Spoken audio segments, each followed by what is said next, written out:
सम्माननीय सभामुख महोदय, सरकारले शिक्षा क्षेत्रलाई कहिले सिरियसली लिँदै लिएन। हिजो समितिमा बस्दै गर्दाखेरि शिक्षा मन्त्रीज्यूले एसई को यो मध्य प्रदेशको सबै टेक केयर भइसक्यो भनेर हामीलाई आश्वस्त गर्नुभयो। त्यही समय प्रदेशका मुख्यमन्त्रीले यो एसई परीक्षामा हामीले टेक केयर गर्न सक्दैनौँ भनेर छोडे। बुझ्दै जाँदाखेरि त गृहमन्त्रीज्यूले सिडिओहरूलाई मुख्यमन्त्रीज्यूको गजबको आइडिया थियो, केन्द्राध्यक्षहरू गोल प्रथाबाट गरौँ, एसईलाई राम्ररी गरौँ भनेर, त्यसमा केही सपोर्ट गरिएन। हुन त 2-4 वटा आँप खसेर केही हुँदैन भन्ने प्रधानमन्त्रीज्यू, हालका प्रधानमन्त्रीज्यू, तर गृहमन्त्रीज्यूलाई के भएको? यसमा म उहाँको गम्भीर जवाफ चाहन्छु।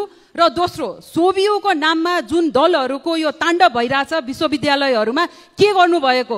आफ्नो गुट उपगुटलाई बचाउन, कोही सभापति बन्न, कोही महामन्त्री बन्न, कोही अध्यक्ष बन्न, यसरी विद्यार्थीहरूको दुरुपयोग भइरहेछ। सभामुख महोदय, विश्वविद्यालयहरूमा तालाबन्दी छ, त्यसले गर्दाखेरि 1 महिना भयो विद्यार्थीहरूले राम्ररी पढ्न नपाएको। विद्यार्थीहरूको पढ्ने हक सुनिश्चित गर्न एकले अर्कालाई, शिक्षा मन्त्रीले गृहमन्त्रीलाई, गृहमन्त्रीले शिक्षा मन्त्रीलाई देखाउने होइन।